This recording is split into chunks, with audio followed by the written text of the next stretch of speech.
எளிமை என்ற வண்ணமாக 128ஆம் சங்கீதத்தை நாம் எல்லாரும் சேர்ந்து வாசிக்க போகிறோம். Psalm 128. பைபிள் கொண்டு வந்திருக்க எல்லாரும் என்னோட சேர்ந்து வாசிக்க கேட்குறேன். வாசிப்போம். கர்த்தருக்கு பயந்து அவர் வழிகளில் நடக்கிறவன் அவன் பாக்கியவான். உன் கைகளின் பிரயாசத்தை நீ சாப்பிடுவாய். உனக்கு பாக்கியம் நன்மை உண்டாயிருக்கும். உன் மனைவி உன் வீட்டோரங்களில் கனிதரும் திராட்சை கொடியை போல் இருப்பாள். உன் பிள்ளைகள் உன் பந்தியை சுற்றிலும் ஒலிவு மர கன்றுகளைப் போல் இருப்பார்கள். இதோ கர்த்தருக்கு பயப்படுகிற மனுஷன் இவ்விதமாய் ஆசீர்வதிக்கப்படுவான். கர்த்தர் சீயோனிலிருந்து உன்னை ஆசீர்வதிப்பார். நீ ஜீவனுள்ள நாளெல்லாம் எருசலேமின் வாழ்வை காண்பாய். நீ உன் பிள்ளைகளின் பிள்ளைகளையும் இஸ்ரவேலுக்கு உண்டாகும் சமாதானத்தையும் காண்பாய். கண்களை மூடி வலது கரத்தை உயர்த்தி, நேற்று மாலை இன்றைக்கு காலை மறுபடியும் இந்த மாலை வேளையிலே குடும்ப ஆசீர்வாத செய்திகளை உங்களோடு பகிர்ந்து கொள்வதை பாக்கியமாக எண்ணுகிறேன். ஆண்டவர் உங்களோடு பேசி வருகிறார். கேட்கலாய் மட்டுமல்ல, அதன்படி நடக்க கர்த்தர் உங்களுக்கு உதவி செய்வாராக. ஏராளமான செய்திகளை கேட்கிறோம். அதன்படி நடக்க உங்களை தீர்மானித்து கைகளை ஒப்படைத்து கைகளை உயர்த்தி ஒப்பு கொடுத்து ஜெபம். பரிசுத்த பிதாவே, இந்த 2ஆம் நாள் மாலை கூட்டத்திற்காக ஜெபிக்கிறோம். நீர் எங்களோடு தொடர்ந்து பேசி வருகிறீர். எங்களுடைய குடும்பத்திலே சில மாற்றங்களை செய்திருக்கிறீர். இன்னும் முன்னேற்றமான காரியங்கள் எங்களுடைய குடும்பத்தில் நடக்க உதவி செய்யும். வந்திருக்கிற எல்லா மக்களையும் ஆசீர்வதியும், குடும்பங்களை ஆசீர்வதியும். கேட்கிற செய்தின்படி நடக்க அவர்கள் ஒவ்வொருவருக்கும் உதவி செய்யும். இயேசுவின் நாமத்தில் பிதாவே, உட்காருவோம். நேற்று பொதுவான செய்தி ஓபேத்ஏதோமை குறித்து பேசினேன். ஓபேத்ஏதோமின் குடும்பத்தை ஆண்டவர் ஆசீர்வதிக்க காரணங்களை பற்றி சொன்னேன். இன்றைய காலையில் திருமணமான கணவன் மனைவிக்கு குடும்பத்தில் எழும்பக்கூடியதான முக்கியமான பிரச்சனைகள் என்ன வட்டாரத்தில் வருகிறது என்பதை குறித்து பேசினேன். இந்த மாலை வேளையிலே மனைவி கணவன் எதிர்பார்க்கிற காரியங்கள் என்ன, கணவனை மனைவியை புண்படுத்துகிற காரியங்கள் என்ன என்பதை குறித்து பேச போகிறேன். நாளை காலை 2 ஆராதனைகளிலும் குடும்ப பொருளாதாரத்தை குறித்து பேச போகிறேன். ஒரே செய்தி 2 ஆராதனையிலும் இருக்கும். நாளை மாலையிலே ஆண்டவர் நடத்துகிறபடி ஒரு முக்கியமான தலைப்பில் பேச ஜெபித்து வருகிறேன். கர்த்தர் உங்கள் ஒவ்வொருவரையும் ஆசீர்வதிப்பாரார். இந்த மாலை வேளையிலே மனைவி கணவனிடம் எதிர்பார்க்கும் காரியங்கள் பல காரியங்கள் இருந்தாலும் சொல்ல விடுபட்ட காரியங்களை மட்டும் எடுத்துக்கொள்கிறேன். I don't want to repeat the same thing what I preach this morning. Number 1, கணவன் மனைவிடத்தில் எதிர்பார்க்கிற காரியம், மனைவி எதிர்பார்க்கிறது. நான் வாசிக்க கேட்ட 128ஆம் சங்கீதம் முதல் வசனத்தின்படி கர்த்தருக்கு பயந்து அவர் வழிகளில் நடக்கிற கணவனாக இருக்க மனைவி எதிர்பார்க்கிறார். The wife expects their husband should be a spiritual leader of the family. நிறைய குடும்பங்களில் ஆண்களை விட பெண்கள் தான் ஸ்பிரிச்சுவலாக நல்லா இருக்காங்க. அது நியாயமானபடி ஆண்களாக தான் இருக்கணும். ஏன்னா நீங்கள் தான் குடும்ப தலைவன். தலை எப்படி இருக்குதோ அதை பொறுத்து தான் பாடி இருக்கும். உங்களுடைய ஆவிக்குரிய ஜீவியம் உங்களுடைய குடும்பத்தை அதிகமாக பாதிக்கும். இட் வில் இன்ஃப்ளூயன்ஸ் உங்களுடைய ஜெப வாழ்க்கை, உங்களுடைய வேத தியானம், வேத வசனத்தின்படி நடக்கிற பரிசுத்த வாழ்க்கை, இவையெல்லாம் உங்கள் குடும்பத்துக்கு ஒரு ஆசீர்வாதமாக இருக்கும். அல்லேலூயா. ஒரு மனைவிக்கு அதில் ரொம்ப சந்தோஷம் இருக்கும். என் புருஷன் ஒரு ஸ்பிரிச்சுவல் லீடர் அப்படின்னு உங்களை குறித்து சொல்லக்கூடிய அளவில் இருக்கணும். என் மனைவி நல்லா ஊழியத்துக்கு போகிறா, அவள் எல்லாம் செய்கிறா அப்படின்னு நீங்கள் சொன்னீங்கன்னா நீங்கள் அசிஸ்டண்ட்டாக மாறிடு. புருஷன் தான் குடும்பத்துக்கு தலைன்னு இருக்கும்போது தலை சரியில்லைன்னு சொன்னால், தலை சரியாக இருந்தால் தானே இருக்கும். அது குழம்பு வைக்கிறதுக்கு தான் லாயக்காக இருக்கக்கூடாது. ஆட்டு தலை மாதிரி நான் தான் தலைன்னு சொன்னால் போதாது. நீங்கள் தலை போல் நடக்கணும். அல்லேலூயா. நிறைய குடும்பங்களில் என் அனுபவத்தில் பெண்கள் தான் நல்லா ஜெபம் பண்ண, வேத வாசிக்க, ஆராதனைக்கு தவறாமல் போக, எல்லா காரியத்திலும் பெண்கள் தான் சரியாக இருக்காங்க. நியாயமானபடி ஆப்போசிட்டாக இருக்கணும். ஆகவே ஆண்களாக இருக்கிறவங்க எல்லாருக்கும் அங்கங்கே உட்கார்ந்துருக்க ஒரு மாதிரி எதிர்கட்சி மாதிரி ஒளிஞ்சு உட்கார்ந்துருக்க, பெண்கள் தான் ஆளுங்கட்சி மாதிரி இருக்காங்க. பொம்பளைகள் ஆட்சி தான் நடக்கு, வீட்டிலையும் தேசத்துலேயும் இருக்குது. அதுக்கு நான் ஒன்றும் எதிர்ப்பு கிடையாது. ஆனால் ஆண்களாக இருக்கிற நீங்கள் உங்கள் குடும்பத்துக்கு நீங்கள் வெறும் தலையல்ல, ஸ்பிரிச்சுவல் லீடர். அல்லேலூயா. உங்களை பார்த்து உங்கள் மனைவியும் பிள்ளைகளும் ஜெபம் பண்ண கற்றுக்கொள்ளணும், வேத வாசிக்க கற்றுக்கொள்ளணும், ஆராதனைக்கு போகிறதுல கற்றுக்கொள்ளணும், வேத வசனத்தின்படி நடக்கிறதுல கற்றுக்கொள்ளணும். You should lead the family. The leader should lead the family. நான் தான் லீடர், லீடர் இல்லை. You should lead. நீங்கள் நடத்தணும். அப்போ ஒரு மனைவி அதில் ரொம்ப சந்தோஷப்படுவான். என் புருஷன் நல்ல லீடர். உங்கள் பிள்ளைகள் சந்தோஷப்படுவாங்க. நிறைய குடும்பங்கள் அது இல்லை. எங்கள் அப்பா வருவார் போவார், சர்ச்சுக்கு சுமாராக தான் இருப்பார். எங்கள் அம்மா தான் நல்ல ஜெபம் பண்ணான்னு அப்படி தான் சொல்லுவாங்க. மோசமான வார்த்தை. அது உண்மை தான் சொல்கிறாங்க, அது கசப்பான உண்மை. நீங்கள் இன்றையிலிருந்து ஆண்கள்லாம் கை வைத்துங்க, பயப்படாமல் கை வைத்தேன். சரி, இன்றையிலிருந்து ஜெபம் பண்ணுறது, வேத வாசிக்கிறது, ஆராதனைக்கு போகிறது எல்லாத்துலேயும் நீங்கள் தான் லீடர். சொல்லுங்கள், நான் தான் லீடர், நானே நடத்துவேன். ஜெபத்தில், வேத வாசிப்பில் நான் முன்னணியில் நிற்பேன். என்னை பின்பற்றி 2-3 பேர் தான் சொல்கிறேன், மற்றையெல்லாம் கையை உயர்த்த. முதல்ல இருந்த சத்தம் குறைஞ்சிட்டுது. என்னை பின்பற்றி என் மனைவியும் பிள்ளைகளும் நடப்பார்கள். ஆமென். நீங்கள் எப்பவும் அதில் உற்சாகப்படணும். என் மனைவி அப்படி இருக்கா இப்படி இருக்கான்னு அதில் என்ன விசேஷம் இருக்குது? நீர் லீடராக இருந்துக்கிட்டு என் மனைவி நல்லா ஜெபம் பண்ணுவார், நல்லா, நீர் என்ன செய்கிறீரு? பின்ன எதுக்கு உங்க போய் லீடர்னு வச்சுருக்கு? லீடர்னா அந்த லீடர் மாதிரி நடக்க வேண்டாமா? மனைவி அதை எதிர்பார்க்குறா. 2வது, குடும்பத்தின் தேவைகளை பூர்த்தி செய்கிற கணவனாக இருக்கணும். You should be a provider. மனைவி வேலைக்கு போகிறாங்க, அது வேற. ஆனால் அந்த மனைவியுடைய வருமானத்தை வச்சு குடும்பம் நடத்தப்படாது. ஒரு அடிஷனல் இன்கமுக்காக மனைவி வேலை செய்யலாம் ஒழிய, என்றைக்கு உங்களுக்கு மனைவியையும் பிள்ளைகளையும் போஷிக்க முடியும் உங்கள் வருமானத்திலும் சொல்லும்போது தான் கல்யாணம் பண்ணணும். அதில் பண்டாரமாக இருந்துடணும். உங்கள் அப்பா அம்மா சொல்ல, எனக்கு வயசாகி போச்சு, வயசு 2 கலந்து வயசு ஆனான்னு. வயசானதுனால இல்லை கல்யாணம். இப்போவுமே ஒரு 10 ரூபாய்க்கு அப்பா அம்மாவை சார்ந்திருக்க இவன் கல்யாணம் பண்ணதுக்கப்புறம் அந்த மனைவியை எப்படி போஷிப்பான், பிள்ளைகளை எப்படி போஷிப்பான்? நிறைய பேர் கல்யாணத்துக்கு பெண்ணை பார்க்கும்போதே வேலை செய்கிற பெண்ணாக தான் பார்ப்பான். ஒருவர் என்கிட்ட வந்து, ஐயா உங்கள் சபையில் நேர்ஸ் இருக்கானார். ஏன் உமக்கு சோம் இல்லையான்னு கேட்டேன். எடுத்த எடுப்பில் பெண்ணெல்லாம் கேட்கல, நேர்ஸ் இருக்கா என்னன்னு கேட்டால், நான் துபாய்க்கு வேலைக்கு போகிறேன், அங்கே நேர்ஸுகளுக்கெல்லாம் நல்ல சம்பளம். பற்றியில் என் புத்தி சரியில்லை, இவன் புத்தியே சரியில்லை, உனக்கு கல்யாணமே பண்ணியிருக்கவே கூடாது. மனைவி வேலை செய்கிறது வேறு, அடிஷனல் இன்கம்க்கு. ஆனால் மனைவியினுடைய சம்பாத்தியத்தில் குடும்பம் நடத்துகிறவன் ஒரு ஆண் வர்க்கத்துக்கு அவமானம். இங்கே ஒரு ஆள் இருந்தால் ஆமேன் ஆமேன் ஓட போடுறாரு. அப்படி தொடர்ந்து செய்யுங்க பிரதர். எல்லாரும் என்னோட இருக்கிற மாதிரி தெரியல.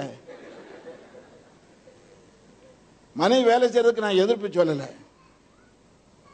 மனைவினா வீட்டில் வேலை இல்லாமலா இருக்குது, அவள் வெளி வேலைக்கு போங்க அளவாக இருக்குது, வீட்டில் சும்மா உட்காந்துருக்கான்.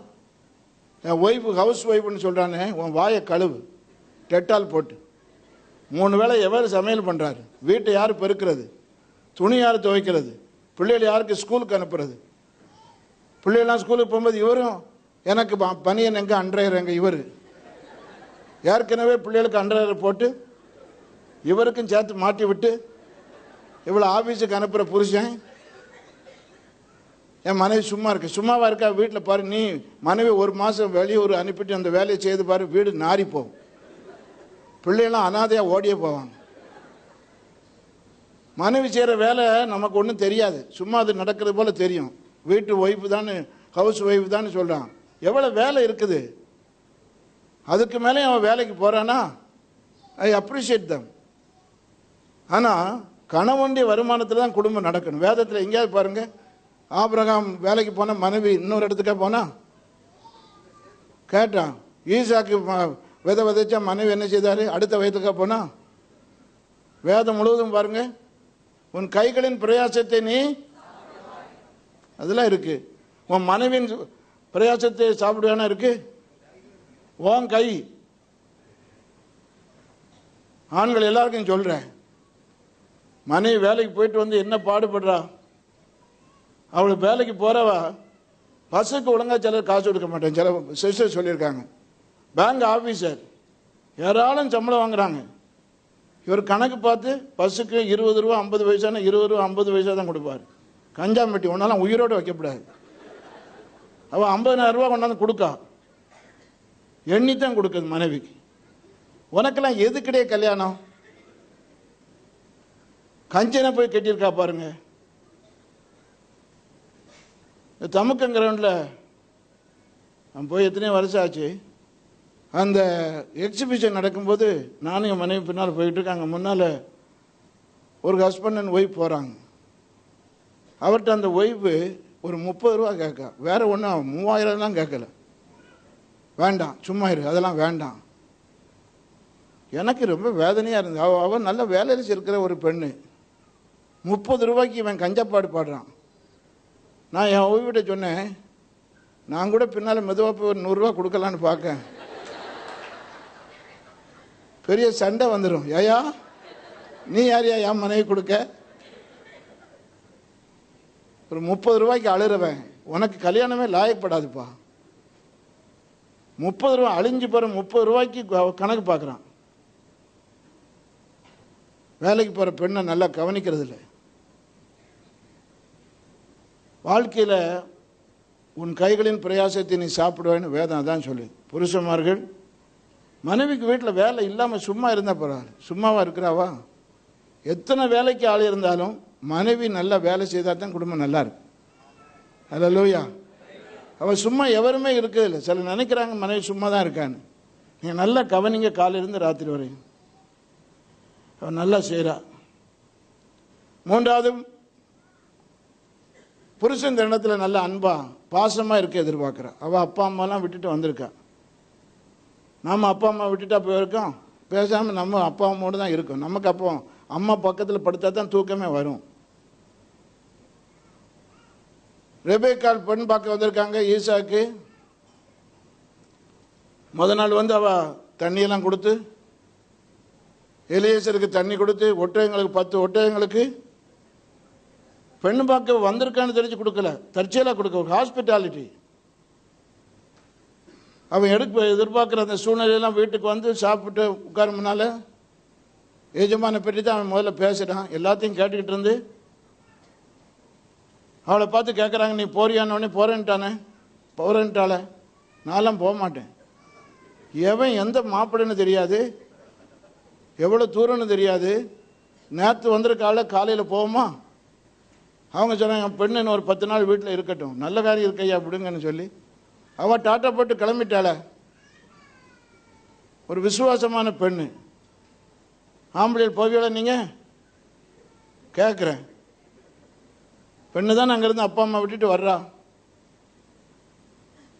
அப்போ அந்த வீட்டில் புருஷனுடைய அன்பு இருந்தால் தான் அவள் கொஞ்சம் நிலச்சி நிற்பா.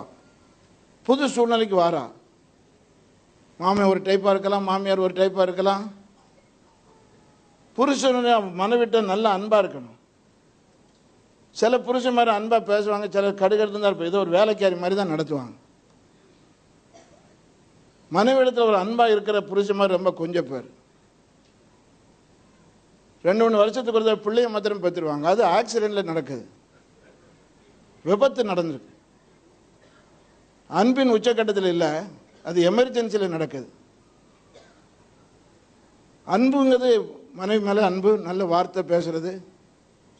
சிலர் மனைவியை பேர் சொல்லி கூட கூட மாட்டான். ஓய் அவளும் டேய் கூப்பிட்டியானா எப்படி இருக்கும்?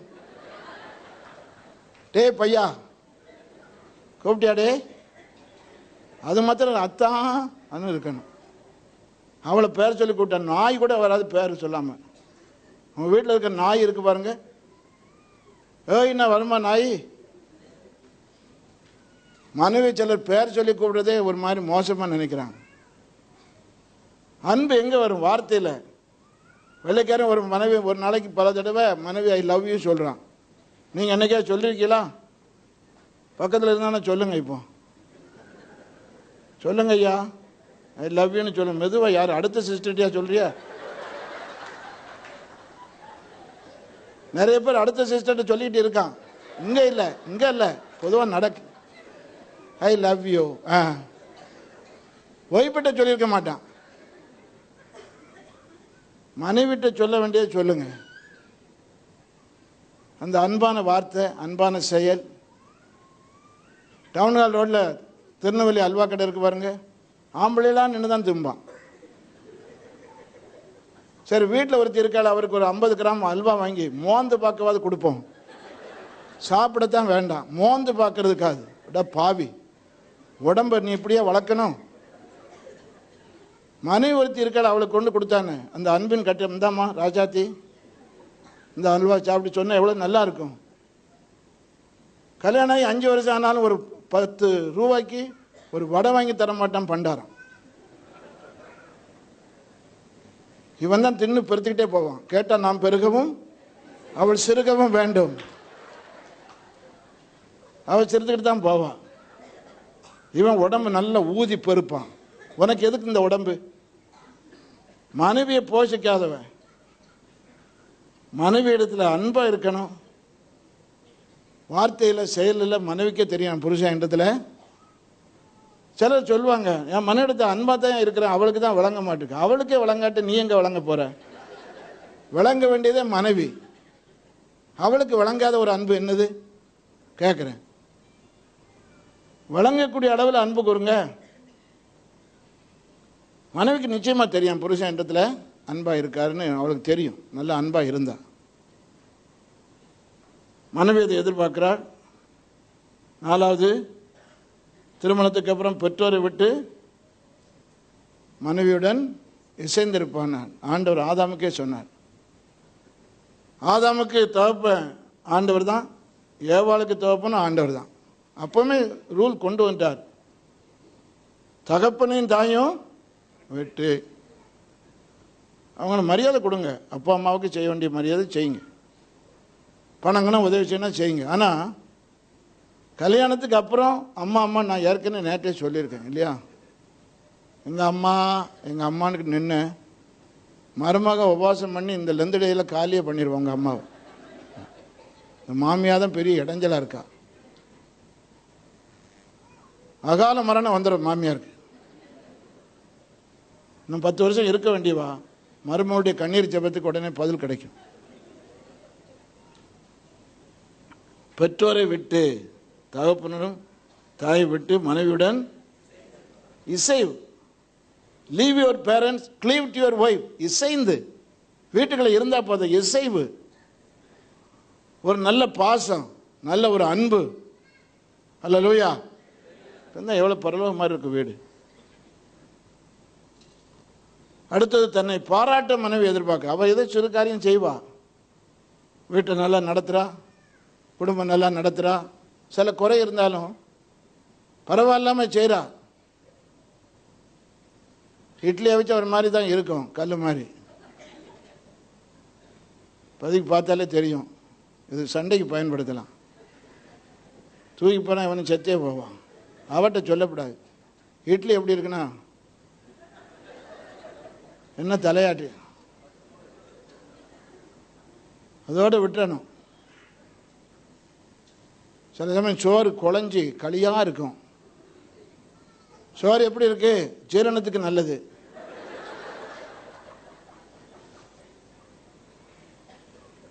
சில குழம்புல உப்பு இருக்காது, உரப்பு இருக்காது, ஒன்றும் இருக்காது, மண்ணு மாதிரி இருக்கும். குழம்பு எப்படி இருக்காத்தான்? அல்சரே வராது.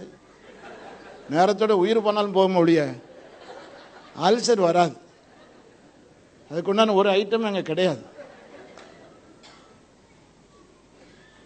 ஏதோ அவளால் செய்யும்போது கொஞ்சம் பாராட்டுங்க. பிரியாணி அன்னைக்கு தான் செய்திருப்பா, சுமாராக தான் இருக்கும் பிரியாணி. சரி, அவள் ஒரு முயற்சி தானே இது. உங்கள் அம்மாவுடைய சமையலோட உங்கள் சிஸ்டருடைய சமையலோடு இதை ஒப்பிடக்கூடாது. இவள் புதுசாக இப்போ தான் ட்ரை பண்ணுறான். அதனால் நீங்கள் நல்லா எப்படி இருக்குதோ அத்தான் என்ன சொல்லுவாளோ அப்படின்னு கேட்டு அவர் நினச்சிட்டு வருவாள். நீங்கள் நல்லா இருக்குன்னு சொன்னால் அவளுக்கு ரொம்ப நிம்மதியாக இருக்கு. அப்புறம் குறைகளை சொல்லலாம், எடுத்த எடுப்பிலே குறைகளை சொல்லக்கூடாது. ஒரு அப்ரிசியேஷன், ஒரு பாராட்டுதல் தேவை. மனைவியுடைய பலவீனங்களில் அவளுக்கு உறுதுணையாக இருக்க வேண்டும், அதை எதிர்பார்க்கிறான். ஆண்களுக்கு இல்லாத சில பலவீனங்கள் பெண்களுக்கு அவ்வப்போது வருது. அந்த சூழ்நிலைகளை அறிந்து ஆண்கள் நடந்து கொள்ளணும். புருஷன் அதை உணர்ந்து நடந்தால் அவளுக்கு ஒரு ஆசீர்வாதம். வயத்தில் குழந்தை இருந்துட்டு அதே சமயம் எல்லாத்தையும் கவனிச்சுக்கிட்டு இருப்பாள். இந்த பக்கம் திரும்பி படுக்கணும், எழும்பி படுக்கணும், அந்த பக்கம் அப்படிலாம் இருக்கும். ஆனாலும் புருஷன் மாதிரி அதெல்லாம் என்ன எழும்பு, ராத்திரி 12 மணிக்கு வந்து அவருக்கு அப்போ தான் எழுப்புதல் உண்டாகும். அவள் ஏற்கனவே படுத்து ரெஸ்ட் எடுத்துக்கிட்டு இருக்கா.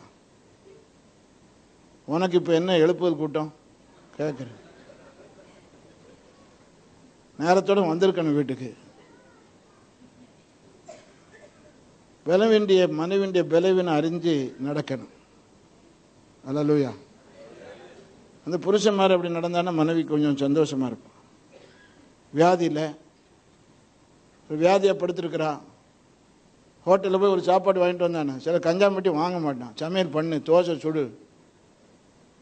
சரி, எப்பவும் சுட்டுட்டு இருந்தா இன்னைக்கு கொஞ்சம் பலவீனமாக இருக்க, போய் ஹோட்டலில் வாங்கிட்டு வந்தானே. ஒரு ஃப்ரெண்ட்ஸ் வந்திருக்காங்க, அவளை சாப்பாடு கொடுக்க போய் ஹோட்டல் கூட்டிகிட்டு போங்க, அவள் கொஞ்சம் பலவீனமாக இருக்கா. அவருடைய பலவீனம் அறிந்து நடந்து கொள்ளணும், அதை மனைவி எதிர்பார்க்குறான். புருஷன் ஒரு ஜாலியான ஆளாக இருக்க மனைவி எதிர்பார்க்கணும். நல்லா சந்தோஷமாக இருந்தானா வீடும் சந்தோஷமாக இருக்கும். நீங்கள் வீட்டுக்கு வரும்போதே மனைவிக்கு அத்தா வர்றான்னு சந்தோஷப்படணும். பிள்ளைகள்லாம் அப்பா வர்றான்னு சந்தோஷப்படணும். சில சமயம் அப்பா வர்றாருன்னா சாமி வேட்டைக்கு வந்த மாதிரி வரும். வருவாளுங்க தான் வருவா. பிள்ளைகள்லாம் ஓடிப்போம் ரூமுக்குள்ளே. அப்பா வர்றார், அப்பா வர்றாரா, பேய் வருதா? அப்பா தான், அப்பா தான். அப்பா வரும்போது எவ்வளோ சந்தோஷமாக இருக்கணும் பிள்ளைகளுக்கு. மனைவி வீட்டுக்குள்ளே ஓடிடுவா. ஏன்னா இவரை போய் இப்போ ஃபேஸ் பண்ண வேண்டாம்.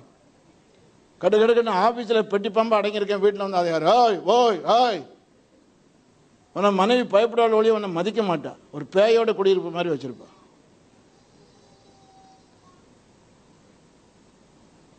மனைவியை நம்ப வேணும். மனைவி புருஷன் நம்புகிற பாயிண்ட் வருது, மனைவி நம்பணும். நிறைய புருஷன் மாதிரி மனைவி நம்புகிறாங்க, சிலர் நம்புறதில்லை. இன்னும் பல காரியங்கள் உண்டு, அது ஏற்கனவே காலில் சொன்னதுனால I don't want to repeat it. ஆகவே நம்பிக்கையில் தான் குடும்பம் நடத்துகிறோம். இதே போல் மனைவியிடத்தில் புருஷன் எதிர்பார்க்குற காரியங்கள் என்ன? What are the things husband expect from his wife? மனைவி கணவனுக்கு ஏற்ற துணை, அதுதான் ஆண்டவர் சொன்னது. ஆதியாகமம் 2:18 என்ன சொன்னார்? உனக்கு ஏற்ற துணையை உண்டாக்குவேன். மனைவி தான் ஏற்ற துணை. மனிதன் தனிமையாக இருப்பது, நிறைய பேர் நினைக்கிறாங்க தனிமையாக இருந்திருக்கணும் ஐயா, நல்லது, அதான் நல்லதாக தெரியுது. ஆனால் ஆண்டவர் சொல்லியிருக்க அது நல்லது அல்ல. அப்புறம் ஏற்ற துணை. எத்தனை பிரதர்ஸ் எத்தனை சிஸ்டர்ஸ் இருந்தாலும் மனைவி தான் ஏற்ற துணை. ஹெல்ப்மேட்னு இருக்குது. பெஸ்ட் ஃப்ரெண்டு உங்களுக்கு உங்கள் ஒய்ஃபாக தான் இருக்கணும். அல்லேலூயா. எத்தனை அண்ணன் தம்பி இருந்தாலும் சரி தான், எனக்கு என் பெஸ்ட் ஃப்ரெண்டு என் ஒய்ஃப் தான். ஏன்னா என்னோட கூட பிறந்தவங்க 5 சகோதரர்கள், ஒரு சகோதரராக இருந்தாங்க. ஒரு சில பேர் இறந்துட்டாங்க, இப்போ இருக்கிறாங்க. எத்தனை அண்ணன் தம்பி இருந்தாலும், எத்தனை சொந்தக்காரங்க இருந்தாலும், எத்தனை உடன் ஊழியர்கள் இருந்தாலும், மனைவி தான் நமக்கு பெஸ்ட்டு ஃப்ரெண்ட். கைகளை வச்சு ஆமேன்னு சொல்லுங்க. அப்படி இருக்கணும். இப்போ பெஸ்ட் ஃப்ரெண்டாக நல்லா பழகுவோம், நல்லா நேரம் செலவழிப்போம். மனைவி என்னமோ ஒரு வேலைக்காரி மாதிரி நடத்தாத. நீ வேலைக்காரன் புத்தி இருக்கிறதுனால தான் அப்படி நடத்துகிற. மனைவி என்ன செய்யணும்? ஏற்ற துணை. நீங்கள் யார்? ஏகப்பட்ட வினை கிடையாது. நீங்கள் யார்? புருஷன் அதை சந்தோஷம் பண்ண. கல்யாணம் பண்ணதுக்கப்புறம் தான் ஏன் நிம்மதியாக இருக்கணும். வந்து சேர்ந்தால வலது காலை எடுத்து தான் வச்சான். நான் இடது காலோடு ஊற விட்டு ஓடலாமான்னு பார்க்கேன். அப்படி சொல்கிற பொம்பளையில் இருக்காது. நல்லா இருக்கிற குடும்பத்தை பிடிச்சிருவாள். அண்ணன் தம்பிகளுக்குள்ளே எவ்வளோ பேர் இருந்தாலும் நல்லா இருப்பான். பொம்பளை வேறு வேறு வீட்டிலேருந்து வருவாங்க பாருங்க, ஒத்துக்கிட்டே ஆகுது.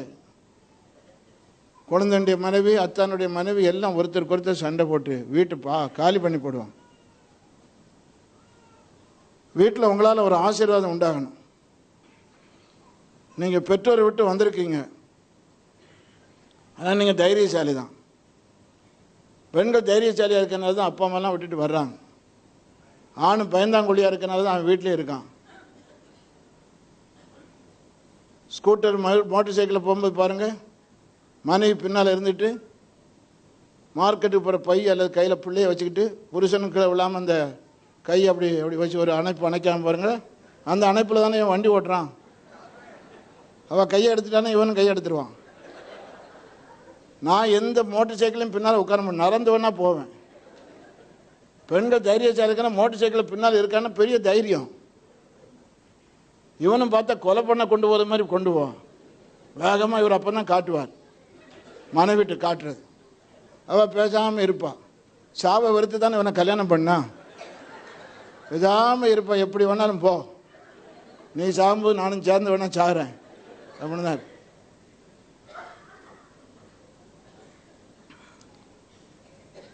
மனைவி தான் பிள்ளை பெறா. புருஷனுக்கு சின்ன பலவீனம் வந்தாக்கினா தெருவை கூட்டிடுவான். காலில் ஒரு சொட்டு ரத்தம் வரட்டி இதை முள்ளு தைக்கிட்டு ஆய் உயின்னு ஏதோ கொலை நடந்த மாதிரி. மனைவி பேராச்சு போகும்போது புருஷனை தைரியப்படுத்திட்டு போ, எல்லாம் அத்தான் நல்லா தான் நடக்கும். ஆமாம், நீ என் பிள்ளை வர போகிற, அவள்லாம் போகிறா, உனக்கே கையால் நடுங்குது, எல்லாம் நல்லா தான் அத்தான் நடக்கும்ட்டு அவள் போகிற. தைரியசாலி. பெண்கள் தைரியசாலின்னு தான் இயேசு கிறிஸ்து உயிரோடு எழுப்பினது பார்த்தது யாரு? அப்போஸ்தலர்லாம் எங்கே இருந்தாங்க? பேதுரு, யோவான், யாக்கோபு, பெரிய அப்போஸ்தலர் தானே. எங்கே இருந்தாங்க? ரூமுக்குள்ள இருந்து பூட்டிக்கிட்டு இருந்தாங்க. திறந்தவனு உள்ள வந்துடப்படாது. இவனோட நம்பி ஊழியத்தை ஆண்டவர் விட்டார். பெண்கள் அதிகாலையில், மத்தியானம் இல்லை, அதிகாலையில் இருட்டோடு எழும்பி, இவன் மத்தியானம் போக மாட்டான் கல்லறைக்கு. பேய் இருக்கு, பிசாசு இருக்குமா. பெண்கள் இருட்டோடு எழுப்பி கல்லறைக்கு போனாங்க. கல்யாண வீட்டுக்கு இல்லை, கல்லறைக்கு போனாங்க. அவளுக்கு பேயை பற்றிய கவலை இல்லை. ஏன்னா கல்யாணம் பண்ணதுக்கப்புறம் பையத்தையும் போச்சு. ஒரு பேயோடு தானே 20 வருஷம் வாழ்ந்துக்கிட்டு இருக்கோம். இனி என்ன புது பேய்? பெண்கள் தைரியசாலி. நிறைய காரியம் பார்த்த ஒரு டைப்பாக இருப்பாங்க. விஷயம் முழுவதும் அங்கே தான் இருக்கும். நல்ல தைரியசாலியாக இருப்பாங்க. காரியங்கள் எல்லாம் குடும்பத்தில் ஒரு பிரச்சனை நடக்கும்போது மனைவி தான் நல்லா தைரியப்படுத்துவாங்க. கவலைப்படாதங்க அத்தான், எல்லாம் நல்லா நடக்கும். கணவன் எதிர்பார்க்கிற மனைவி கணவனுக்கு கீழ்ப்படுகிறவள். எபேசியர் 5:22-24.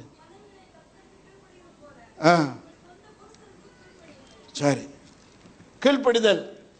நிறைய பெண்கிட்ட கீழ்ப்படிதல் இருக்கு. சில பெண்கள் கர்த்தருக்கே கீழ்ப்படியலை. பிறகு இவருக்கு எங்கே கீழ்ப்படிய? கர்த்தருக்கு கீழ்ப்படிகிறது போல அவள் கர்த்தருக்கே கீழ்ப்படிய மாட்டான். சர்ச்சுக்கு 10 வருஷம் வந்தாலும் ஞானச்சான் நடாது பேய். இவ கர்த்தருக்கு கீழ்ப்படியாதவா. புருஷனுக்கு எங்கே கவலைப்பட போகிறான்? கர்த்தருக்கு கீழ்ப்படிகிறது போல புருஷனுக்கு என்ன செய்யணும்? கீழ்ப்படியணும். சில வீட்டில் மனைவி எதிர்த்து நிற்கிறேன்னா புருஷன் கீழ்ப்படிஞ்சிருவான். அவ்வளோதான். அது பாட்டு குடும்பம் நடத்திக்கிட்டே இருக்கும். அவள் தான் ஹெட் ஆஃப் த ஃபேமிலி. இவர் சேலையை கட்டினா புருஷனாக இருக்க வேண்டியவர் ஒரு பேண்ட் போட்ட புருஷனாக இருக்கார். ஆனால் ஆக்சுவலாக இவர் தான் அசிஸ்டண்ட். இந்த வீட்டுக்கு தலைவர் அந்த சிஸ்டர் தான். ஏசு கிறிஸ்தெல்லாம் தலைமை போய் ரொம்ப நாள் ஆச்சு. மனைவினா ஒரு நல்ல புருஷனுக்கு கீழ்ப்படியவளாக இருக்கணும். எவ்வளோதான் படிச்சிருந்தாலும், புருஷன் கிராமத்தானாக இருந்தாலும், அந்த தலைக்கு தலைமைத்துவத்தை கொடுக்க வேண்டிய குடும்ப காரியத்தை கொடுத்தா தான் குடும்பம் ஆசீர்வாதமாக இருக்கும். அல்லேலூயா. நற்குணசாலியாக இருக்கணும். 3வது நீதிமொழிகள் 31 எடுத்துட்டேன்னா ஒரு பெரிய லிஸ்டே கொடுத்துருக்கு. நீதிமொழிகள் 31:10 குணசாலியான ஸ்திரியை கண்டுபிடிப்பவன் யாராம்? இவர் ஏற்கனவே 1000 பேர் கல்யாணம் பண்ணவர், லேசுப்பட்ட ஆள் இல்லை சாலமன். போன வந்த பொம்பளைகளெல்லாம் பிடிச்சி வளைச்சி உள்ளே போட்டார். ஒருத்தையும் அவனை மதிச்சிருக்க மாட்டான். ஒரு மனைவியோடு இருந்தால் தானே அவன் மதிப்பா. சாலமோன் ஆலயத்தை கட்டினானுடைய குடும்பத்தை கோட்டை விட்டவன். மாயை மாயை எல்லா மாயின்னு எழுதியிருக்காரு. இதுக்கு 1000 ஒய்ஃபே தேவையில்லை, ஒரு மனைவியே போதும். மாயை மாயை அப்பா ஒண்டர்ஃபுல் ஒண்டர்ஃபுல்லாம் எழுதணும், அப்படி எழுதலை. குணசாலியான ஸ்திரியை கண்டுபிடிப்பவன் அப்படி விலை முத்துக்களை பார்க்கலாம் நல்ல சுபாவங்கள் நிறைய அங்கே எழுதிருக்கு. அதில் ஒன்று இருட்டோடே எழுந்துன்னு இருக்கு. இருட்டோடு எழுந்து, இருட்டுன்னா எந்த இருட்டு? சாயங்காலம் இருக்கிற 6 மணி இருட்டு இல்லை. நிறைய பொம்பளை 3 மணிக்கு படுத்து சாப்பிட்டு சாயங்காலம் 6:06க்கு எழும்புவாங்க. அந்த இருட்டே சொல்லியிருக்கு. அதிகாலையில் இருட்டோடு எழும்பி சில பொம்பளைகளுக்கு பழக்கம் இல்லை. Early morning 8 o'clock. ஒரு தம்பிகிட்ட கேட்டேன், தம்பி எவ்வளோ நேரம் தூங்குறேன்னு? 8 to 8. இவெல்லாம் உயிரோடு வைக்கவே கூடாது. 8 to 8னா நான் கேட்கறதுக்கு நல்லா இருக்கு. ராத்திரி 8 மணிக்கு படுத்து காலை 8 மணி தான் கிளம்ப, 12 மணின்னு தூங்குறான். இந்தியா எப்படி உருப்படும்? பெண்கள் நீங்கள் நேரத்தோடு படுத்து நேரத்தோடு எழும்பணும். இருட்டோடு எழும்பி என்ன செய்கிறாள்? தன் வீட்டாருக்கு ஆகாரம் கொடுத்து வேலைக்காரிகளுக்கு இப்போ உள்ள பொம்பளை வீடு விட போய் கதை அளக்கிறாள். எங்க படி அளக்கா? தன் வேலைக்காரிகள்னு அப்போ வேலைக்காரி வீட்டிலலாம் இருந்தாலும் லேடி என்ன செய்கிறா? அவருடைய கண்ட்ரோல் தான் எல்லாம் நடக்குது. அந்த சுறுசுறுப்பு இருக்கணும். அல்லேலூயா. இருட்டோடு எழுந்து நிறைய காரியம் சொல்லியிருக்கு. அவள் வாயை ஞான விளங்க திறக்கலாள்.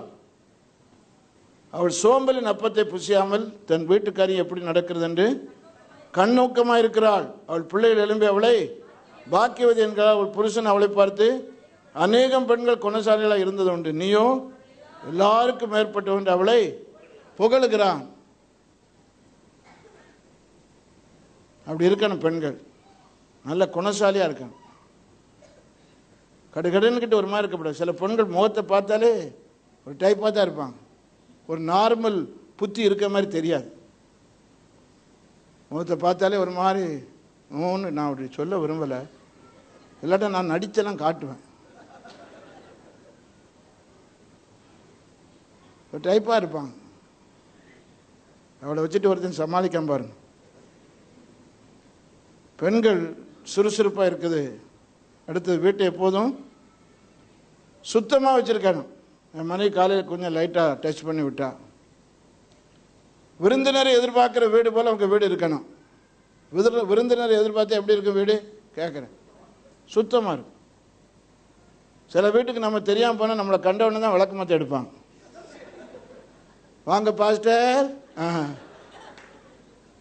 நம்ம பயப்படக்கூடாது, அடிக்கலாம் மாட்டாங்க, சொந்தம் பெருக்குவாங்க. முதல்ல செய்தானே, நீங்கள் முதல்ல வரல, நீங்கள் வரும்போது தான் விளக்குமாறு.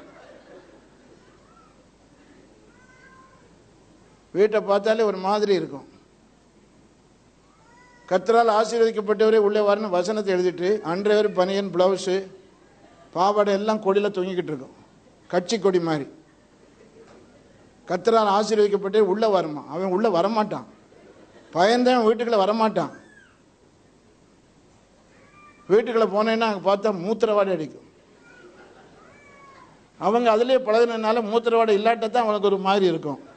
என்ன இன்னைக்கு வீடு ஒரு மாதிரி இருக்கு? மூத்திரவாடையிலேயே பழகி பேண்டு ஜன்னலில் தலைகளை தொங்கிக்கிட்டு நாண்டு கொண்டு செத்து கொண்டிருக்கும். பாவாடையில் அப்படி அப்படி போட்டு அந்த உயிரோட அந்த எலும்பு நம்ம ரிசர்க்ஷன் ஆகி எடுத்துக்கொள்ளப்படும் போது அப்படி அப்படி விட்டுட்டு போகிறது மாதிரி பாவாடை அன்றவர் பனியன் எல்லாம் அங்கங்கே கிடக்கும். குப்பையாய் மாறணுமே பாட்டுவார். குப்பையை வாரி எத்தனை நாள் ஆச்சு பாரு, குப்பையை மாறணுமா? மினுக்கிட்டு சர்ச்சைக்கு வரிய, வீட்டை ஒழுங்கா வச்சானே. வீடை ஒழுங்கா வைக்காத ஆட்கள் சர்ச்சைக்கு வரும்போது ஒழுங்கா வருது அர்த்தமே இல்லை. கட்டிலுக்களை போனால் ஒரு மியூசியமே இருக்கும். நீங்கள் மெட்ராஸுக்கெல்லாம் மியூசியத்துக்கு போன, காந்தி மியூசியத்துக்கும் போன, இந்த மியூசியத்தை பாருங்கள். மகாத்மா காந்திக்கு முன்னால் உள்ள ஜாமான் வீட்டுக்குள்ள இருக்கும். தாத்தா வச்சிருந்த தலையணை, பாட்டி வச்சிருந்த படுக்கை, அதெல்லாம் பஞ்சில் செய்திருக்காது, பழைய துணிகளை சேர்த்து தலையணை, பழைய பிளேட்டு, டம்ளரு. கேட்டால் ஆத்திர அவசரத்துக்கு என்ன செய்ய போகிறோம்? புது பஸ் ஸ்டாண்ட் நின்று பிச்சை எடுக்க போகிறோம், குடும்பமாக நின்று ஐயான்னு சொல்லிய போகிறோம். தூக்கி போட்டான்னு சிலருக்கு தூக்கி போட மாட்டாங்க, அது பிஞ்சு பழைய செருப்புனாலும் சரிதான், அது பாட்டுக்கு தொங்கிக்கிட்டு கிடக்கு. எவனும் போடவும் முடியாது, தூக்கி அடிக்கவும் முடியாது. பாட்டுக்கு செருப்பு கிடக்கும், 10 செருப்பு. கட்டில் கீழே பார்த்தீங்கன்னா என்னதெல்லாமும் இருக்கும். பாம்பு புலி இருந்தால் கூட தெரியாது. இந்துக்களுக்கெல்லாம் பொங்கல்னு வச்சு அவன் பழசெல்லாம் கழிச்சிடுவான். நமக்கு பொங்கலே கிடையாது. என்னிடத்தில் வருகிறவனை கட்டிலுக்களை தள்ளுறதுதான்.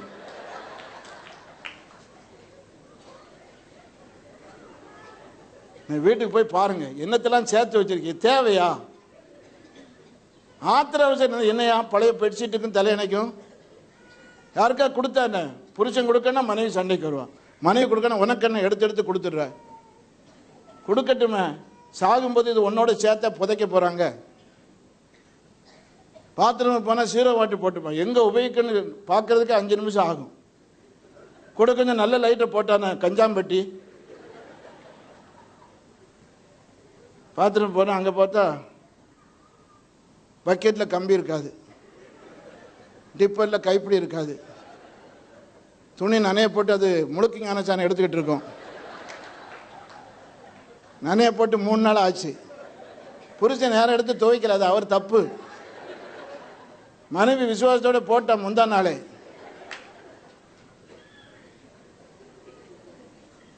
இதுக்கிடையே வீட்டில் 2 நாய், ஒரு பூனை. இருக்கிற நாய் போதாது, எதுக்கு இன்னும் நாய் ஞானுக்கிட்டு.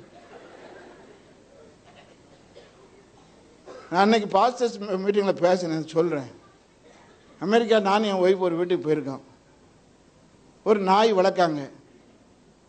நாயினா ரொம்ப கொஞ்சுவாங்க, புருஷனைத்தான் கொஞ்ச மாட்டாங்க. நாய் அது இவ்வளோ நக்குது, இது அவ்வளோ நக்குறா. Hello, you must be very tired. English மீடியத்தில் படித்த நாய். You must be very tired இன்னிட்டு அது பேசிக்கிட்டு எனக்கு எரிச்சல், கடுமையான எரிச்சல். அவங்க வீட்டுக்குள்ள போயிட்டாங்க. என்ன நக்கிறதுக்கு வருது, கெட் அவுட் அப்படின்னு ஒரு சத்தம் போட்டேன், பேய வரட்டுற மாதிரி. சோபாவிலே யூரின் பாஸ் பண்ணிட்டுது. அது இப்படி கேட்டே பழக்கம் இல்லை. அதுதான் hello how are you, how are you வா, நாத்தம் பிடிச்ச நாய், ஹவ் ஆர் யூ. இந்த நாய்க்கு கொடுக்குற மரியாதை, அதுக்கு பிஸ்கட் என்ன, அதுக்கு மெத்தை என்ன, அதுக்கு குளிர்காலத்துக்குள்ள ஸ்வெட்டரு. நாய்க்கு நம்ம ஊரில் பிள்ளைகளை மதிக்காத அளவுக்கு அங்கே நாய் மதிப்பான். அதனால அது நாய் தேசமாக தான் ஆகிப்போச்சு. தாய் நாடு இல்லை, நாய் நாடு. வாழ்க்கையில் வீடு எப்போதும் சுத்தமாக இருக்கணும். ஆமென். என் மனைவி சொன்னா, நேற்று படுக்க போகும்போனாலும் 1 ஸ்பூன் கூட இன்னைக்கு காலையில் அழுக்கு இல்லாமல் எல்லாத்தையும் ரெடி பண்ணிட்டு தான் படுக்க போகணும். நேரத்தோடு எதுக்கு படுக்கிறிய, வீடே சரியில்லை, எதுக்கு படுக்க, போய் கிச்சனில் போய் வேலை செய். வீடு அதாவது இடத்துல அதாவது இருக்கணும். அண்டா மேலே குண்டா, குண்டா மேலே அண்டா, எல்லாம் சர்க்கஸ் பண்ணிக்கிட்டு இருக்கோம். வாழ்க்கையில் வீடுனா அது ஆண்டவர் நம்மோட வாசம் பண்ணுற வீடு. குடிசையாக இருக்கட்டுமே, குடிசையாக இருக்கட்டும், இதுக்கு பெரிய பங்களாலாம் தேவையில்லை. இந்த மென்டாலிட்டி தான் ரொம்ப முக்கியம். அந்த மனம். கீழே ஒரு பேப்பர் கிடக்குன்னா அது ஒரு பேப்பர் கிடக்குங்க உணர்வு நமக்கு தேவை. ஒவ்வொரு ரூம்லேயும் ஒரு அழுக்கு கூட இருக்கணும், அதாவது இந்த வேஸ்ட் போடுற கூட ஒவ்வொரு ரூம்லையும் இருக்கணும். அங்கங்கே உள்ளது அப்பப்போ உடனே போடணும். என்ன 10-20 ரூபா ஆகும். செலவழிச்சா என்ன? வீடுகளில் எங்கே குப்பை விடனே தெரியாது. வீடுகளை பார்த்தா சில வீடுகளில் எல்லாம் செதறி கிடக்கும். நியூஸ் பேப்பர் எல்லாம் இருக்குது. அதை பற்றி கண்டுக்கிட்டதே இல்லை புருஷனும் மனைவி. வீட்டில் ஆண்டவர் உங்களோட வாசம் பண்ணுறார். வீட்டை எப்போது என்ன செய்யணும்? சுத்தமாக வைக்கிறதுக்கு. வீடு, ஆடை, வெளியே நல்லா ட்ரெஸ் பண்ணிட்டு வந்தால் சிலர் பனியனை பார்த்தீங்கன்னா பெட்ரோல் வச்சு தீ வச்சாலும் பெட்ரோல் தான் எரியுமா ஒழிய பனியன் அதை போட்டு நீங்கள் அது ஃபயர் ப்ரூஃப். பெட்ரோல் எரிஞ்சிடும், அது பாட்டு நிற்கும். நான் இதுக்கெல்லாம் சமைக்க என்ன ஒருத்தருமே எரிக்க முடியாது. பனியன் ஒரு காலத்தில் வாங்கும்போது வெள்ளையாக இருந்தது, இப்போ ஒரு மாதிரி மஞ்சள் கலரில் இருக்கும். பெண்களை பற்றி நான் உள்ள உள்ளாடைகளை சொல்ல விரும்பலை, ரொம்ப டீட்டெயிலாக போக விரும்பலை. உங்கள் வீட்டில் நல்லா சுத்தமாக வச்சுருங்க. பக்கத்தில் ஆம்பளை போனாலே ஒரு மாதிரி வாடை அடிக்கப்படாது. சுத்தம். அழுக்கு கூடையில் அவ்வப்போது துணிகளை வாஷ் பண்ணிகிட்டே இருக்கணும். மாத கணக்கில் வச்சுருக்கப்படாது. ஆவியான நடத்துகிறபடி தான் துவைப்பேன்னு. துவைக்கன்னா ஜெபம் பண்ணி தான் துவைப்பேன். பல்லு தேய்க்கிறது அதே மாதிரி ஜெபம் பண்ணியே குளிக்கிறது அதே மாதிரி சொல்லிட்டு. ரோட்டில் ஒருத்தன், தெருவில் ஒருத்தன் குடியிருக்க முடியாது. அதுக்கெல்லாம் மூளை இருக்க. துணியை துவைச்சான்னு அடிக்கடி. வாதேவன் கூடாரத்தை விலகாது. வாதேவன் கூடாரத்தை அது பாட்டுக்கு பேரம்பேத்தி எடுத்து உட்காந்துக்கிடும். இந்த வீடு மாதிரி நமக்கு இன்னொரு வீடே கிடைக்காது. ஆடை பாத்திரங்கள் எல்லாம் என்ன செய்யணும்? சுத்தமாக இருக்கணும். சில வீட்டில் ரொம்ப சூப்பராக இருக்குது, அதையும் பார்க்குறேன். சில வீடுகள் படும் மோசமாக இருக்குதையும் பார்த்துருக்குறேன். நம்ம என்னத்தை சொன்னாலும் கேட்க மாட்டேங்கிறாங்களே, என்ன செய்ய? நீங்கள் உட்காந்து கேட்குறீங்கள, செய்வீங்களா? வீட்டுக்கு நான் போன உடனே நேரத்தோடு படுக்காதுங்க. முதல்ல கட்டிலுக்கு அடியில் ஒரு புருஷன் போங்க, மனைவி அடுத்த கட்டிலுக்குள்ள போங்க. ஐயா சொன்னது சரிதான், எல்லாத்தையும் வெளியே இழுங்க. விடிய விடிய வேலை நடந்தாலும் பரவாயில்ல. வீட்டில் பக்கத்தில் இருக்க வீடை ஷிஃப்ட் பண்ணிடலாம். இல்லை, ஐயா அன்னை பிரசவத்தில் சொல்லியிருக்கா, பழையதெல்லாம் ஒழிங்க, புதுசெல்லாம் வாங்க. ஏற்கனவே இருக்கிற குப்பையில் வச்சுட்டு அடுத்த நிறைய வாங்கக்கூடாது. கேலண்டர்னா அரைஞ்சு போடுங்க. சும்மா 35 கேலண்டர். அவன் எத்தனை பேர் எனக்கு கேலண்டர் தருவான்? நான் எல்லாம் எடுத்து மற்றவங்களுக்கு கொடுத்துருவேன். 1-2 போதும் வீட்டுக்கு. என்ன பொருள் ஆனாலும் ஏற்கனவே இருக்கிற பொருள் போதும். பாத்திரம் போதும். எதுக்கு எக்ஸ்ட்ராவாக பாத்திரம் வாங்குறிய? இருக்கிற பாத்திரத்தை உபயோகிக்கல. பாத்திரத்தை மற்றவங்களுக்கு எடுத்து கொடுங்க. சேலையில் எடுத்து 100-150 அடுக்கி வச்சிருக்கீல, எதுக்கு அடுக்கி வச்சிருக்கிய? கொடுத்தான 4 பேருக்கு. வாழ்க்கையில் கொஞ்சத்தை தான் நம்ம அனுபவிக்க முடியும். ஆமென். எவ்வளோ இருந்தாலும் கொஞ்சம் தான் அனுபவிக்க முடியும். அனுபவிக்கிறத அனுபவிங்க. நாம் உபயோகிக்கிற எத்தனையோ காரியங்கள் அநேகருக்கு தேவையாக இருக்கும். ஃப்ரிட்ஜ் வச்சிருக்கிய, ஒரு 10-20 வருஷத்துக்கு ஒரு தடவை மாற்றுங்க. சில வீட்டில் பார்த்தா ஃப்ரிட்ஜை திறந்தாலே குகை மாதிரி இருக்கும், லாசரன் கல்லறை மாதிரி. ஆண்டவர் கல்லை புரட்டுங்காரு. வேண்டாம் ஆண்டவரே, என்னாச்சு? இது சாம்பார் உள்ளே வச்சு 40 நாள் ஆச்சு. போன டிசம்பர் மாதம் வச்சது சாம்பார். திறந்த உடனே குளோரோஃபார்ம் வாடை தான் அடிக்கும். அதுலேயே அவன் ஆப்ரேஷனுக்கு ரெடி ஆயிடுவான். ஃப்ரிட்ஜை பார்த்தாலும் சுத்தமாகவும் இருக்காது. என்னத்தெல்லாமோ அடிச்சு அடிக்கடி க்ளீன் பண்ணானு. லாசரு கல்லறையில் லாசர் அவனை உயிரோடு எழுப்பி கொண்டு போயிட்டார். இதை யார் உயிரோடு எழுப்புறது? பக்கத்து விட்டு கொடுத்தானே. கெட்டு போன சாம்பாரை கொண்டு போய் கொடுக்காங்க. கெட்டு போனது நீங்களே சாப்பிட்டு உங்களுக்கு டயரியா வரட்டும். உங்களுக்கே லாய்க்கு கொண்டு பிச்சைக்காரன் அவனுக்கு கொடுக்க. அவன் என்ன பைத்தியாரனா? இப்போ உள்ள பிச்சைக்காரன். நான் ஒரு தடவை எங்கள் வீட்டில் வெள்ளைக்காரங்க வந்திருந்தாங்க. அவங்களுக்கு ஆம்லேட் போட்டு ப்ரெட்டு டோஸ்டெல்லாம் போட்டு கொடுத்துக்கிட்டு இருக்கிறேன். வெள்ளைக்காரன் வந்து அவங்களுக்குள்ளதை இந்த ஒரு பிச்சைக்காரன் வந்தான் கொடுத்தான். அவன் வாசலில் வச்சுட்டே போயிட்டான். ரொட்டியை போய் அவன் இட்லி தோசை எதிர்பார்த்துருக்கான். நம்ம இது டைபாய்டு காய்ச்சல் காரணக்கெல்லாம் கொடுக்குறது ரொட்டின்னு அவன் விட்டுட்டான். பிச்சைக்காரன் ஸ்டாண்டர்டே கூடி போச்சு. சங்கரங்கோயில் ஒருத்தன் தண்ணி கிடைக்காம கால் கழுவுறதுக்கு சோடா பாட்டில் வாங்கி காலையில் எழுதியிருக்கான். ஸ்டாண்டர்ட் ரொம்ப கூட்டிட்டுது. பிச்சைக்காரனே ஒத்துக்கிட மாட்டேங்கிறான். இன்றைக்கு வாழ்க்கையில் வீட்டில் எல்லாம் சுத்தமாக இருக்கட்டும். ஆமென். ஃப்ரிட்ஜு சுத்தமாக இருக்கட்டும். நல்லா சுத்தம் படுத்துங்க. நேரம் எடுங்க. புருஷன் மனைவி நேரம் எடுத்து அந்த வீடை சுத்தப்படுத்துங்க. ஃப்ரிட்ஜை சுத்தப்படுத்துங்க. ஒரு நாளைக்கு ஆஃப் பண்ணி அதில் உள்ளதெல்லாம் வெளியே எடுத்து நல்லா க்ளீன் பண்ணி பாருங்கள். எத்தனையோ பொருள் உங்களுக்கு தெரியாது இருக்கும். போன வருஷம் வச்சிருப்பிய மூலையில் அது பாட்டுக்கு குடியிருக்கும். அதெல்லாம் எடுத்து கொடுங்க. தூர போடுங்க. ஆண்டவர் நம்மோட வாசம் என்றார். அல்லேலூயா. புருஷன் அதை எதிர்பார்க்குறான் மனைவிடத்தில். நல்ல வீட்டை சுத்தமாக வச்சுருக்கணும். மனைவி விருந்தினர்களை உபசரிக்கிறப்பட்டா இருக்கணும். புருஷன் எவ்வளோதான் உபசரித்தாலும் அந்த பெண்ணு தான் ஹாஸ்பிட்டாலிட்டி. சில பெண்கள் நல்ல உபசரிக்கிற சுபாவம் இருக்குது. சில பெண்களுக்கு உபசரிப்பு இல்லை. அதனால தான் புருஷன் கொஞ்சம் கஷ்டப்பட்டு எங்கேயா ஹோட்டல் கூப்பிட்டு போகணுன்னு நினைப்பான். விருந்தினரை உபசரிக்கிற ஒரு பெண்ணாக நீங்கள் இருக்க புருஷன் எதிர்பார்க்குறான். இதுலேயும் நிறைய சொல்லிகிட்டே போகலாம். மனைவியை புண்படுத்தும் காரியங்கள் புருஷன் செய்கிறது, புருஷனை புண்படுத்தும் காரியங்கள் மனைவி செய்கிறது. அது சொல்லி இந்த செஷனை முடிக்கிறேன். கணவனை புண்படுத்தக்கூடிய காரியங்கள் ஒரு 7 காரியம் சொல்ல விரும்புகிறேன். கணவனை புண்படுத்துகிற காரியங்களை ஒன்று, தன் கடந்த கால தவறுகளை மனைவி அடிக்கடி சுட்டி காட்டி பேசுகிறது. ஒரு காலத்தில் அவன் தப்பாக நடந்திருப்பான், அல்லது குடிகாரனாக இருந்திருப்பான், மோசமானவனாக இருந்திருப்பான். இப்போ திருந்திட்டான், சர்ச்சுக்கு வர்றான். எப்போ பிரச்சனை வந்தாலும் உங்களை பற்றி தெரியாது நீங்கள் அப்படின்னு அந்த கடந்த காலத்தையே சொல்லாது. அவன் தான் திருந்திட்டானே. அதனால் ஆண்கள் ரொம்ப பாதிக்கப்படுறான். ஒரு காலத்தில் அவன் செய்து தப்பு தான். அவன் உணர்ந்து திருந்தினதுக்கப்புறம் எதுக்கு நீ அதே குத்தி பேசுகிற? புருஷன் அதனால் எவ்வளோ தூரம் பாதிக்கப்படுறான்னு தெரியுமா உங்களுக்கு? கடந்த கால தவறுகளை சுட்டி காட்டுறதுனால புருஷன் பாதிக்கப்படுறான். ரெண்டாவது, மற்றவர்களிடம் தன்னை குறை கூறி இழிவாய் பேசுறதை புருஷன் புண்படுறான். யாரை பார்த்தாலும் என் புருஷன் சரியில்லை, கேவலமாக புருஷனை பற்றி பேசுறது. அதனால் உனக்கு என்ன மேன்மை? நீ உன் புருஷனை கேவலமாக பேசுறதுன்னு அது உனக்கு தான் கேவலம். சிலர் கேட்டுட்டு போவாங்க, போய் இவ்வளவும் சரியில்லை அதனால தான் இப்படி இருக்குன்ட்டு போவான்.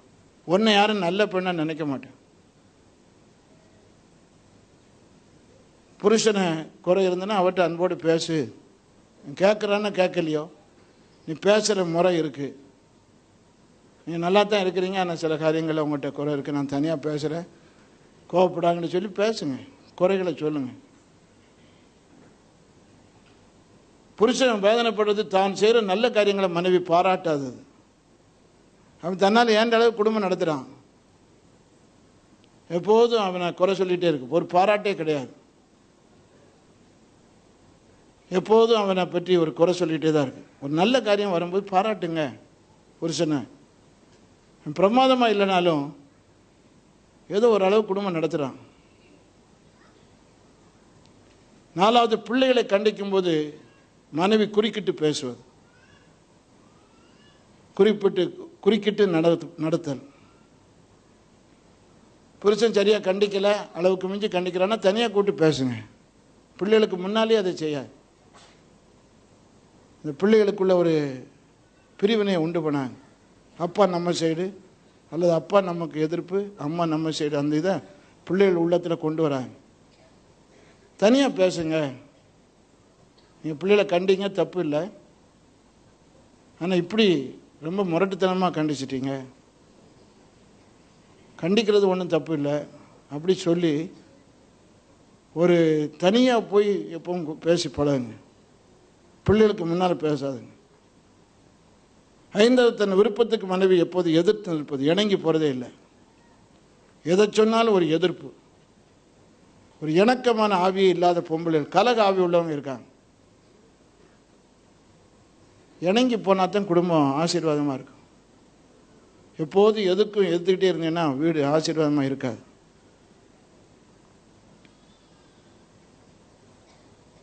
எந்த கருத்தை சொன்னாலும் அதை அலட்சியப்படுத்துவது. புருஷனை ஒரு மனுஷனாகவே மதிக்கிறது இல்லை சிலர். அவர் என்ன சொல்கிறது, நான் என்ன கேட்குறதுன்னு. அவள் கொஞ்சம் படிச்சிருப்பா, அதனால் தனக்கு எல்லாம் தெரியும் அப்படிங்கிற ஒரு எண்ணத்தில் புருஷனுடைய காரியத்தை ஜஸ்ட் இக்னோர் ஹிஸ் கவுன்சில். அவனுடைய காரியங்களை அலட்சியப்படுத்துறது, கண்டு கொள்ளாது. கணவனை புண்படுத்துகிற காரியம் கடைசி. மனைவி தன்னை நம்பாமல் சந்தேகப்படுவது. ஏற்கனவே சொல்லியிருக்கிறோம், சந்தேகம் ஒருவரையும் திருத்தாது. தப்பு செய்கிறவன் தொடர்ந்து தப்பு செய்துட்டு தான் இருப்பான். தப்பு செய்யட்டுன்னு சொல்லலை. நம்ம சந்தேகம் ஒருவரையும் திருத்தாது. சந்தேகம் இருக்கும்போது நேரில் பேசுங்க, அதான் செய்யலாம் ஒழிய உங்கள் சந்தேகத்தினால உங்கள் உறவே நல்லா இருக்க. ஒரு மனைவி புருஷன் மேலே எப்பவும் சந்தேகப்பட்டால் அந்த வீட்டில் எப்படி நிம்மதி இருக்கும்? இவர் சரியில்லாத ஆளுங்க ஒரு எண்ணம் அவன் மனசில் இருக்கும்போதே ஒரு அன்பு இருக்காது, சந்தோஷம் இருக்காது, ஒரு பாசம் இருக்காது. எத்தனையோ குடும்பங்கள் விரக்தியில் வாழ்கிறாங்க. உண்மையான பாசம் அன்பு இல்லாமல் இதோ குடும்பம் நடக்குது. இதே போல் பெண்களை மனைவியை புண்படுத்தும் காரியங்கள் புருஷன்மார் செய்கிறது. நம்பர் 1, மனைவியின் குடும்பத்தை எப்போதும் குறை கூறி பேசுதல். மனைவி குடும்பம்னு சொன்னாலே இவருக்கு ரொம்ப கீழ்த்தரமாக தான் பேசுறது. உங்கள் அப்பன் அப்படிதான் ஆரம்பி, உங்கள் அப்பன் என்ன செய்தான், கேவலமான வார்த்தைகளை பேசுறது, தரக்குறைவாக பேசுறது. உன் வீட்டுக்கு போகக்கூடாது, நீ எப்படி உங்கள் வீட்டுக்கு போகிற, மனைவி அவள் வீட்டுக்கு போகக்கூடாது, நீ போகிறதுக்கு என்னப்பா நியாயம், உங்கள் அப்பா அம்மாவோட பேசக்கூடாது, உங்கள் அண்ணன் தம்பியோட பேசக்கூடாது, நல்ல காரியத்துக்கு போகக்கூடாது. ஏதாவது ஒரு கசப்பை வச்சுக்கிட்டு புருஷன் மாதிரி செய்கிற கொடுமைகள். சில பெண்கள் என்ன செய்ய அட்ஜஸ்ட் பண்ணிட்டு போகிறாங்க. மனைவிட்டு அப்பா அம்மா நம்ம அப்பா அம்மான்னு நினச்சாச்சுன்னா எவ்வளோ நல்லா இருக்கும். ஆமாம், மாமனார் நம்ம அப்பா அப்படின்னு நினச்சா பிரச்சனை முடிஞ்சு போச்சு. உங்கள் குடும்பம் ரொம்ப பெருசு, அவங்க குடும்பம் மோசம் நினைக்கிறதே உன் புத்தியே சரியில்லை. முதலாவது உன்னுடைய திங்கிங் இஸ் ராங். உன்னுடைய ஒரு சுப்பீரியாரிட்டி காம்ப்ளெக்ஸ் உனக்குள்ள இருக்கு. நான் பெரியவன், எங்கள் குடும்பம் பெருசு, மனைவினா என்னமோ தரக்குறைவான. அவள் உன்னை கல்யாணம் பண்ணி இவ்வளோ நாள் சமாளிக்காள், என்னைக்கா சந்தோஷமாக இருந்தது உண்டாவா? உன்னை கீழ்ப்படிஞ்சு இருக்கா? உங்கள் அப்பா அம்மாவோட ஃபோன்லேயும் பேசக்கூடாது, ஒன்றும் செய்யக்கூடாது. ஒரு சின்ன பிரச்சனை இருந்திருக்கு, அதுக்காக நெவர் டூ தேட். ரெண்டாவது, மனைவியை பிறருடன் ஒப்பிட்டு பேசுவது. அந்த சிஸ்டர் அப்படி இருக்கா, இந்த சிஸ்டர் இப்படி இருக்கா, நீ அப்படி. அவள் டோன்ட் கம்பேர் யுவர். ஒரு இஸ் எ இண்டிவிஜுவல் பர்சன். அவள் தனிப்பட்டவள். மனைவி விரும்பாத காரியம் ஒன்று, தன்னை பிறரோடு ஒப்பிடுவது. சமையலோ வீட்டை நடத்துகிறதோ ட்ரெஸ் பண்ணுறதோ எதையோ, அந்த சிஸ்டர் அப்படி இருக்காங்க, இந்த சிஸ்டர் அப்படி இருக்காங்கன்னு சொல்லி அவட்ட கம்பேர் பண்ணாங்க. She is a individual person. அவளுக்கு தனித்தன்மை உண்டு. அவளை போல இவ இருக்குன்னு அவசியம் கிடையாது. நீ அதே மாதிரி அடுத்த ஆள் மாதிரி இருக்கிறியா? நீ உன்கிட்ட இத்தனை 1000 குறை இருக்கு. நீ மட்டும் மனைவியை கம்பேர் பண்ணி அந்த சிஸ்டர் அப்படி இருக்காங்க, இந்த சிஸ்டர் இப்படி இருக்காங்க சொல்லி நீ அதே போல உன் ஒய்ஃபு ஒன்னிடத்துல பேசினா எப்படி இருக்கும்? மூணாவது, பொது இடங்களில் மனைவியை கண்டித்து பேசுறது. இப்படி சர்ச்சுக்கு வீட்டு வந்தா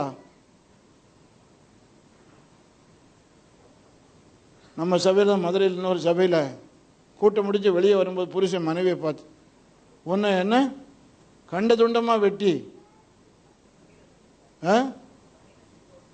12 துண்டு. சர்ச்சு முடிஞ்சு வெளியே வரும்போது மதுரைக்குள் நடந்தே சொல்கிறேன். எப்படிப்பட்ட லூஸுகளெல்லாம் கட்டி வச்சுருக்காங்க அவெல்லாம். இவனெல்லாம் உயிரோடு இருக்கவே கூடாது. 12 துண்டு, கோத்திரத்துக்கு அந்த துண்டு வெட்டி ஒவ்வொரு கோத்திரத்துக்கு அனுப்புகிற மாதிரி.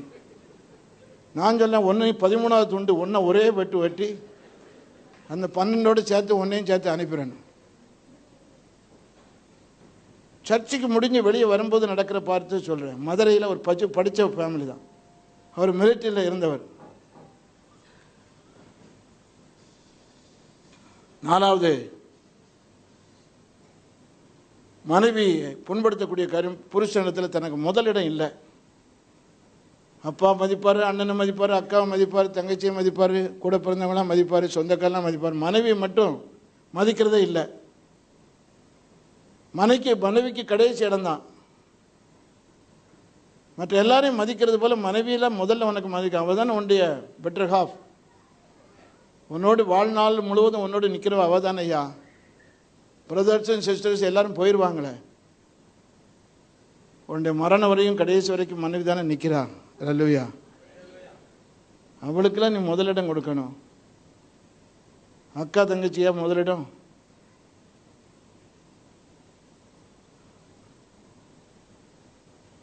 மனைவியை மதியாமல் அடிக்கடி கோவப்பட்டு அவட்ட சண்டை போடுறது. சரி, புருஷன் மாதிரி சின்ன காரியம் வெளியெல்லாம் நல்லா அட்ஜஸ்ட் பண்ணுவான். மனைவி மேலே உள்ள எரிச்சலை சிறு காரியத்தான் செய்திருப்பான், அதை போட்டு தட்டாப்படான்னு நின்று கோவப்படுறது. அவள் பயந்து நடுங்கித்தான் நிற்பான். ஏன்னா இவனோட ஒரு சமாதானமான வாழ்க்கையை வாழலை. சரி, என்ன செய்ய, அட்ஜஸ்ட் பண்ணணும்னு சொல்லி அட்ஜஸ்ட் பண்ணுறான்.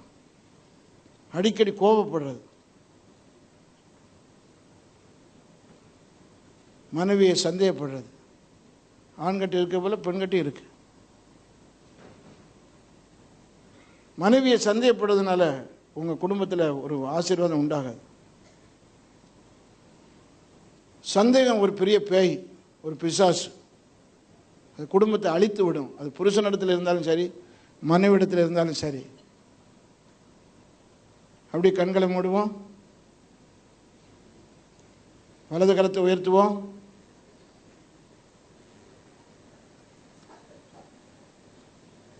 கேட்ட செய்திக்கு நம்ம ஒப்பு கொடுப்போம். என் மனைவி எதிர்பார்க்கிற ஒரு கணவனாக நான் இருப்பேன்.